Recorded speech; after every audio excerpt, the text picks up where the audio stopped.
Ashama akkam jirtu kabajamtoota daawwattoota keenya guyyaa yaadannoo gootota Oromoo sababeeffachuudhaan egaa qabsaa'ota gameeyyii ta'an keessaa har'aa obbo Leencoo Lataati qabannee kan dhiyaanne. Obbo Leencoo Lataa baga nagaan dhuftan. Galatoom. Egaa guyyaa yaadannoo guyyaa gootota Oromoo jechuudha. Mee sanarratti yaadatoon sin gaafatin dura yeroo ammaa kana addunyaa kana kan miidhaa jiru dhibee koronaa jira. Maanguddoota baay'ee sodaachisa jedhanii akkami sin wanti kun sin sodaachise? Namni du'a barbaadu hin jiru. Ani garuu qophiidha. Kanaaf yoo dhufe yoo nu dhiisee darbe immoo sin attamitti qophii taatan? Jechuun qalbiin qophiidha. Onneen kiyya qophiidha. Dhibdeen qabu jechuudha. Waan an gaabbus hin qabu. Waan an danda'u godheera. Meegaa wanti kun akka ibidda saafaati kan adeemaa jiru. Keessattuu warra namoota sin dhaga'an irratti maal jettu maal gorsitu keessattuu uummanni keenya baadiyyaa jiruu fi namni illee magaalaa jiru hubannoo waan qabu hin fakkaatu kan jedhutu jira. Dhibee kana injifachuun ka danda'amu mootummaa fi uummanni yoo walitti dhiyaate walii wajjin hojjete duwwaadha. Mootummaan kophaasaa homaa gochuu hin danda'u. Uummatis kophaasaa homaa gochuu hin danda'u. Kana gochuuf immoo mootummaan dhiyaatee uummata dubbisuu, uummata barsiisuu, hubachiisuu, uummatis waan mootummaan jedhu dhagahee waan danda'u gochuu. Wanti garii hin danda'amu biyya kanatti.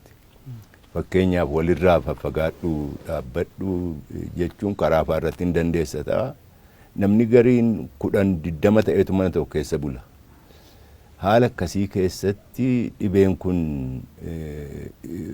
madda rakkina guddaa ta'uu danda'a. Haga ammaa biyyootii dureeyyiitti kan inni ho'ee babal'atee jiru. Biyyoota akka keenyaa irratti haga ammaa baay'een babal'anne. Garuu gaafa as gahu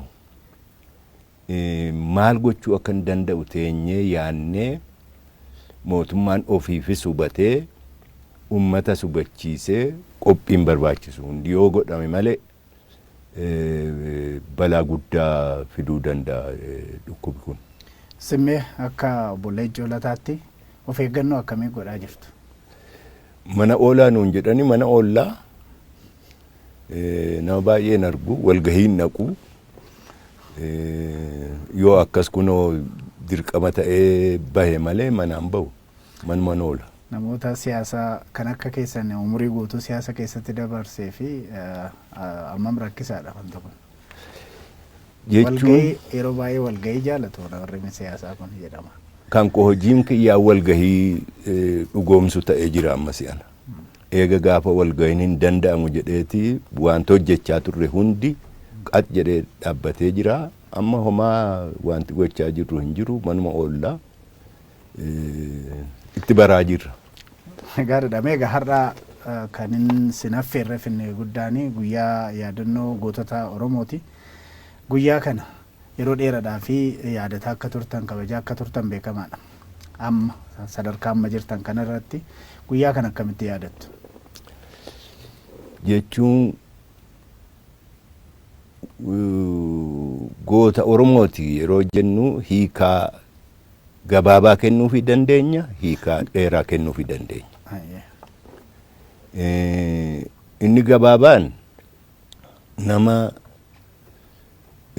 cunqursaa morme hunda kun warra gaafa biyyi keenya booji'amuudhaaf lolli jalqabame lola sana irratti wareegame irraa jalqabeetu sanaa as immoo hacuuccaa jalan turru bilisummaa keenya nu barbaachisa jedhanii warri wareegama ol aanaa kaffalan hundi keessa jiru jechuudha.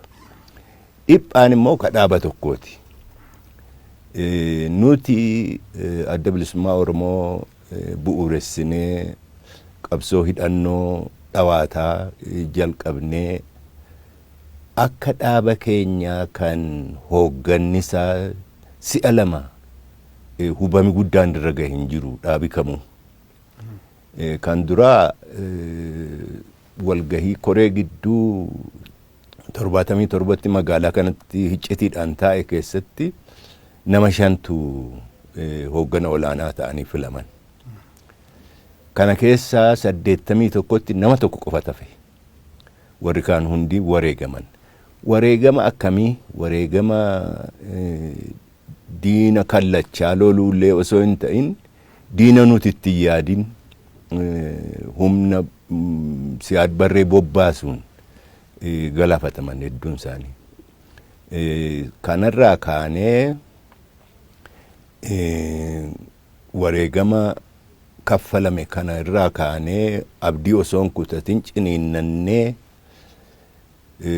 lakkoofsa waraanaa babal'ifnee 88tti hooggana haaraa filchiisuu jalqabne.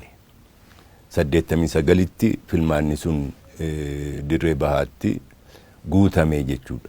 Hooggana keenya guuttanne amma booda hojii keenya babal'ifnee sirnaan hojjenna jennee yeroo nuti qophaa'uu jalqabnutti mootummaan dargii waggaa tokko yeroo hin guunne keessatti nu jalaa garagalee osoo waggaa 2-3 tokko qabaannee akka ani of duuba deebi'ee ilaalutti dhaaba keenya dhaaba irra jabaa dhaaba irra haala dhalatu hundaa'u dhuunfachuu danda'u gochuu dandeenya turre. Waan sana hanqanneef warri duraan qophii isaanii fixatan dhufanii aangoo fudhatanii nuuqee keenyatti keessummaa nu godhanii keessummaa isaanii taanee amma tokko turre. Sana booddee gaafa keessummaan dhumatu immoo ammas deebinee baanee lammata deebinee lola seenuu sana irratti ammas hoogganni adda bilisummaa Oromoo hubama kanan jedhamne irra gahee warri hafne egaa warra dabran kana hundaa'uu yaadachaa wanti isaaniif goonu tokkitti yoo jiraate wareegamni isaanii bilaash ta'e akkan hafne. Qabsoon kun akka bakka ga'u halkanii guyyaa hojjechuu waan dandeenyu gumaachuu isarra jirra gaama. Mee obbo Leencoo goota kan jedhu kana akka adda addaatti hiikkata namni xinnoo dubbattaniirtu. Mee gootni eenyu akka keessanitti gootni eenyu jettaniiti ibsitu? Gootni nama cunqursaa mormuudhaaf muratee ka'e sana qabsoo sana irrattis hanga wareegama olaanaa wareegama lubbuu itti dhabuu irratti muratee nama qabsaa'uu jechuudha anaaf. An akka sanattan fudhadha. Gaariidha. Sin yeroo amma guyyaa yaadannoo gootota Oromootiif sababa kan ta'e hoogganni adda bilisummaa Oromoo iddoo Shiniggaa jedhamutti dhumuudha kan jedhudha. Sin yeroo sanatti sadarkaa hooggansaarra turtan immoo sadarkaa maalirra turtanii jarri kuni mee jara kanatti akkamitti ibsitu? Jechuun ani yeroo sana dirree bahaan turre dirree dhihaa banuu irratti ramadamee hojjechaa ture. Namooti gaafa sana dhuman namoota politikaa keessatti muuxannoo dheeraa qaban, dandeettii gurguddaa qaban, nama akka Magarsaa Barii, nama akka Damsee Tacaana, nama akka Abboomaa Mitikkuu fi namoota kaanis kan isaanii wajjin turanis gaafa sana harka diina nutiin eegniitiin galaafatan. Maaliif nu hin eegne ka jennu nuti qabsoo gochuuf ka manaa baane dargii fi mootummaa Itoophiyaa loluuf malee mootummaa siyaadii wajjin wal lolla jennee hin eegne. Garuu bolola isaan lafa Oromiyaa walakkaa ol fudhachuurraa kan ka'e hariiroon sila hariiroo wal deeggarsaa ta'u hariiroo wal mormiitti jijjiirame. Kun ta'uun immoo qabsoo Oromoo hedduu qancarse. Hubama guddaa nurraan gahee keessattuu hooggana akka sana dandeettii qabu dhabuun rukuttaa guddaa ture adda bilisummaa Oromootiif.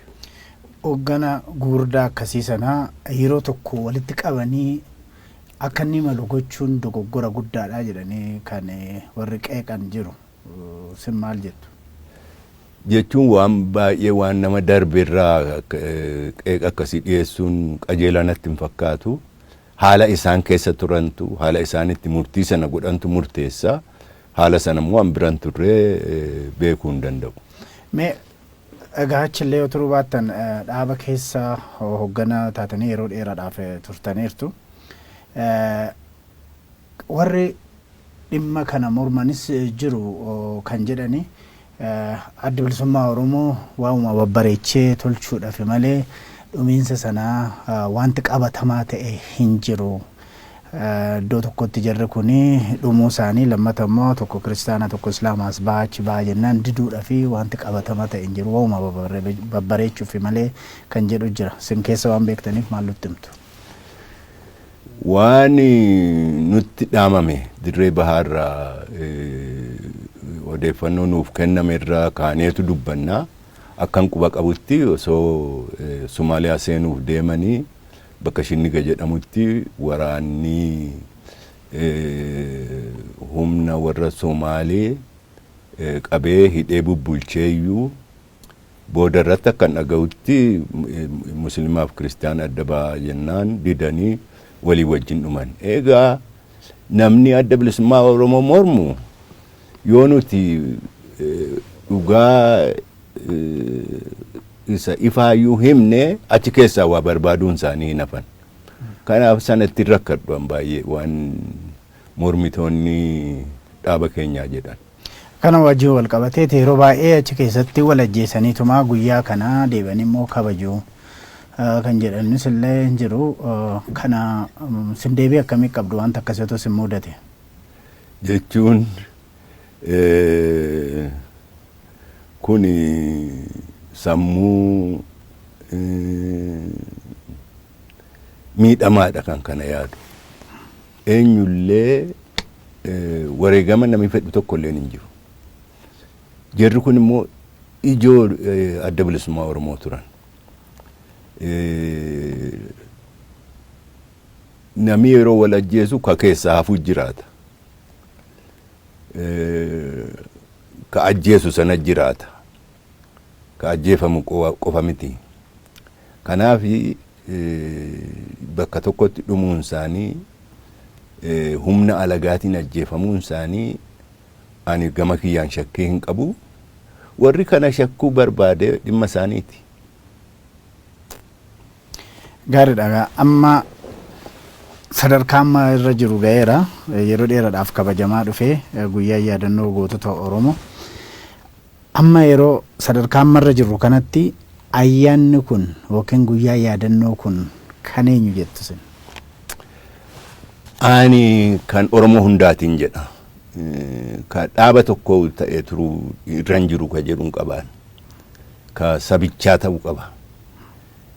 Sabicha hubachiifnee sabichis bakka jirutti guyyaa kana yoo yaadate goota keenya hundaa'u hamma gaafa booji'amuu biyya keenya mormuudhaaf namni gabbahee lolaa ture irraa jalqabee namoota wareegama gurguddaa kaffalan kana hundaa'u sabni Oromoo akka goota isaatti yoo yaadate wayyaa har'a haala murteessaa keessa jirra.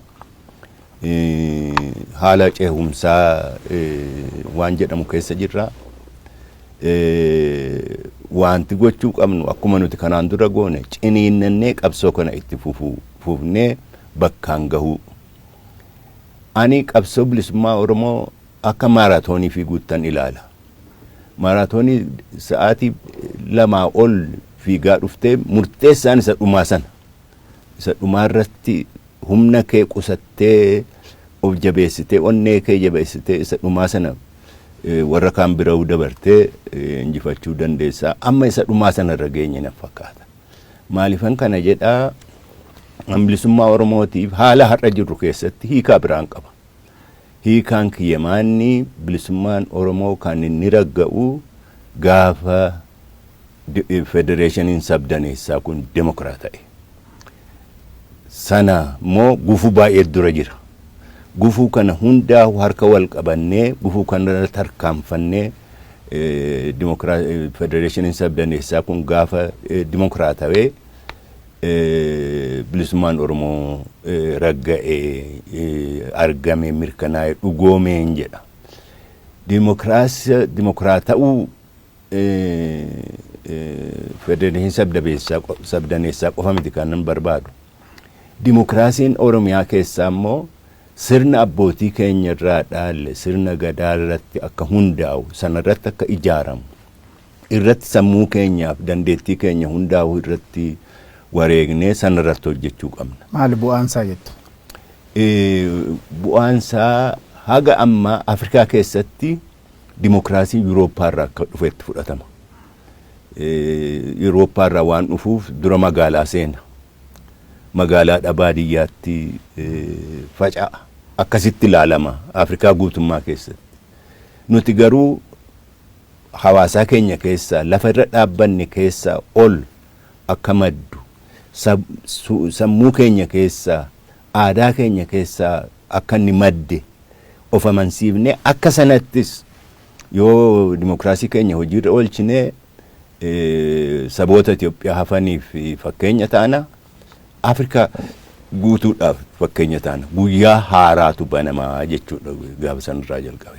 Amma Ebla 15 waggaa waggaadhaan kan kabajamu guyyaan goototaa yookiin guyyaa yaadannoo gootota Oromooti. Lakki guyyaan kuni kan dhaaba tokkooti haa jijjiiramu yoo jedhame yaadna Bolancoo maali? Ani haga ammaa ka dhaaba tokko ta'uunsaa filmaatan qabu ture. Qabsicha ka jalqabee sirnatti godhee deddeemsisaa ture adda bilisummaa Oromoo waan tureef yaada guyyaa goototaa kanas ka maddisiise waan tureef haga ammaa sana ta'ee turuunsaa waan komatamu miti.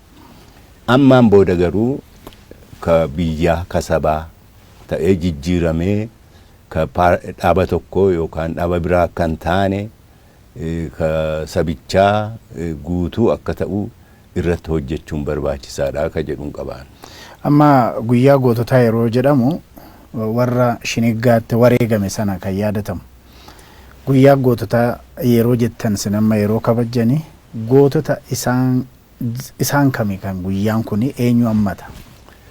Ilaa isaan gaafii warri shinniggatti dhume sunis isaan duras gootni ture. Isaan boodas gootni turan. Bakka garagaraatti wareegamaa turan. Wareegamaas jiru har'ayyuu. Kanaaf ani warra sana qofatti dhiphifnee kaa'uun qajeelaa natti hin fakkaatu ammaan booda hundaa'uu Oromoota cunqursaa diduu irratti bilisummaadhaaf jecha lubbuu isaanii dabarsan hundaa'uu daballee guyyaatti yaadannu yoo ta'e gaariidha. Qeerroo amma jirus dabalatee jira. Amma sin yeroo ammaa kanatti ilaaltanii hawwiin gootota isaan kaleessa keessattuu yeroo dukkanaa sana wareegamanii hawwiin isaanii sun ammam galma ga'e jettu akkuma sila ammaa tallee kaasuu jalqabdanii turtanii kan hafe sana galmaan ga'uudhaaf maaltu godhamu jira? Hawwiin isaanii bilisummaa Oromooti. Oromoon sabaa gadii ta'ee akkan hafne saba mirga isaa guutummaa qabaatu. Mirga isaa guutummaa qabaatee saboota biraa wajjin immoo hariiroo walqixxummaa irratti hundaa'e kan diriirfatu akka ta'u kan isaan manaa bahaniif sagantaa politikaa ifaa lafa kaa'ameetu sanarratti qabsaa'uuf osoo deemaniitu lubbuu isaanii dhabanii jaallan keenya. Akkuma reefuu jedhee amma qarqara bilisummaa geenyeerra. Waan ta'eefis qabsoon ulfaataan isa amma nu eegu kana. Bakka yaadamin irraa gufuun waan dhufu maluuf. Kanaaf akkuma kanaan dura ciniinnannee qabsoofnee qabsoo kana sadarkaatti guddisaa sabboonummaa Oromoof sadarkaatti guddisaa sadarkaa amma irra gahe kanarraa kaafnee of fuuldura furgaafnee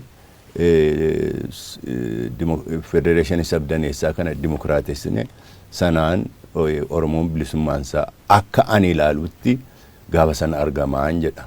Meegaa amma wareegama kanas haa ta'u qabsoo yeroo sana godhamerraa keessattuu dhaloonni haaraan kuni maal irraa barata jettu sin? Jechuun dhaloonni har'aa haala irra wayyaa jalatti qabsaawaa jira. Maaliifan kana jedhaa? Haala uummanni Oromoo bahaa dhihatti kaabaa kibbatti tokkummaa walii baree, waliif dirmatee, waliif dhimmee, walii wajjin socho'u keessatti qabsaawaa jiran. Kana asiin ga'uufu wareegama baay'eetu kaffalame. Dura Oromoodhuma ati Oromoodha jennee amansiisuun yeroo fixe. Amma immoo Oromoodhaati jennee Oromoo amansiisuun hin barbaachisu. Oromoo ta'uusaa sabichi fudhateera. Sabboonummaan babal'ateera. Akkasis ta'ee gufuun qabsoo Oromoo dura jiru baay'eedha. Biyya kana keessa humnoonni bilisummaa Oromoo morman hin jiru. Kanaan duras agarree, kanaan duras qabsoofne, har'as qabsoo nu gaafata. Sadarkaa gaafa Afrikaatti humnoonni bilisummaa Oromoo sodaatan baay'eedha. Isaan kunis karaa danda'an hundaan gufuu ta'uudhaaf carraaqu. Kana hundaa'uu dammaqnee walquba qabaachifnee qabsoo keenya caalaa finiinsinee bakkaan ga'u irratti hojjechuudha. Dirqamni dhaloota amma jiru irra kan jiru. Egaa amma keessattuu yeroo hoogganoonni dhaabaa kun wareegamanii akka ammaa kana dhaabbileen siyaasaa Oromoo hedduminaan hin jiran. Amma gaa sadarkaa ammarra geenye kanatti qabsoo warri isaan dura jirus isaanis itti wareegaman sana galmaan ga'uuf dhaabbileen siyaasaa Oromoo yeroo ammaa kana maal gochuutu irra jira jettu? An kanarratti baay'ee gaafatameera. Ani haala irra jirru keessatti dhaabonni Oromoo osoo tokkotti galaniin filadha. Danda'aman fakkaatu garuu. Yoo sun kan hin danda'amne ta'e immoo maaliif hin danda'amne abboleen? Haala politikaati. Politikaan namni fedhii aangoo barbaada politikaa akka seentu. Fedhii aangoo immoo qooddachuu namni hundi hin barbaadu. Aangoon yoo ati amma tokko fudhatte kan koorraa hir'atu tan fudhadha. Kanaaf aangoo siyaasaa kana qabachuuf dhiifama naa godhaati yoo iddoo tokkotti walitti dhufanii jedhaniyyuu humna ta'anii aangoo siyaasaa fudhatu sana booda immoo addaan hirachuu danda'ama miti. Akka kanatti osoo yaadne rakkinni dhalatu ture. Har'umarraa waa hunda dhuunfatee jalqabuu barbaada. Obsa sanatti hin jiru. Kanaaf ani akka tamma jette kana kabaasu dhaaba tokkotti gallee gurmuu tokko taanee diinota tarreesse kana irra aannee bilisummaa Oromoo mirkaneessuudha. Yoo sun dadhabame immoo yoo xiqqaate qindoomini jabaan tokko gidduu isaanii jiraatee daangaan dantaan Oromoo itti tuqamu hin tuqamne adda bahee lafa kaa'amee gaafa sanarra namni tarkaanfattee dantaa Oromoo tuqa akkititti politikaa hojjechaa jirtu akka waliin jennutti seera baafannee seera ittiin politikaa taphannu. Yeroo maanoon tuqamu maanoo tuqxee waliin jechuu akka dandeenyu sabichis sana beekee maanoon yeroo kam hojjetame jedhee beekee akka walii wajjin qabsaa'an hawaa kanarrattis waan dandeenyu gumaachuudhaaf qophiidha. Gaariidha gaa sinamma warra qabsaa'ota gameeyyii warra duratti hafan keessaa tokko hiriyoonni keessan hedduu wareegamaniiru sinamma hin jirtu. Kanaaf amma qaqqabdanii kana argu akkuma jettanii qarqara bilisummaa jira jettanii qarqara bilisummaa kana geessanii arguu keessaniif maaltu isinitti dhaga'ama? Gammachuu guddaa. Gammachuun koo yoom sadarkaa olaanaa gahee gaafa sababa maaster pilaanii Finfinneetiif Oromiyaan guutuun socho'e.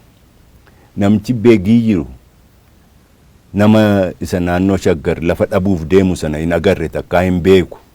Namichi Baabbillee jiru qotee bulaa naannoo Finfinnee ka lafa dhabuuf deemu takkaan agarre. Garuu saba tokko saba keenya tuqamuuf deema. Tokkoon keenya tuquun hunda keenya tuquudha. Gaafa Oromoon jedhee akka nama tokkootti gaafa inni socho'e sana qabsoon keenya sadarkaa haaraa seenuu isaa hubadhee baay'een gammadees. Ittiin an boones. Gaarii egaa obbo Leencoo baay'ee sin qabee sin hin dadhabsiisu. Gara kiyyaan fixee wanti hafe jettanii carraa kanatti fayyadamuudhaaf ni ergaa yoo qabaattanii daqiiqaa gabaaban sinii kenna. Guyyaa gootota qabsoo irratti wareegaman yaadannu kana guyyaa itti ofii keenyaafis wareegama barbaachisu hundaa kaffaluuf itti irbuu seennu akka ta'u hundi kana yaadatee qabsoo nu hafte kana ciniinnannee keessaa baanuu jabaadhaan jedha galatooma. Isinis galatoomaa obbo Leencoo Lataa yeroo sin barbaanne hundumaa sa'aatii kabajuudhanis daftanii argamuudhaan baay'ee nu gammachiisaa jirtu hedduu galatoomaan jedha. Irra deebi'anis baga guyyaa yaadannoo gootota Oromoo nagaan geessaniin jedha. Umurii dheeraa isiniif haa kennu. Ameen. Egaa kabajamtoota daawwattoota keenya guyyaa yaadannoo gootota Oromoo ilaalchisuudhaanii turtii obbo Leencoo Lataa wajjin goone kanumaan xumurra. Sagantaan biraa itti fufuu amma ammaatti kan sin keessumsiise Dajanee Guutamaa gama teeknikaatiin UL Bal'inaatii fi Mohammad Eebbisoon wajjin turanii sagantaa biraatiin walitti deebina nagaan nu tura.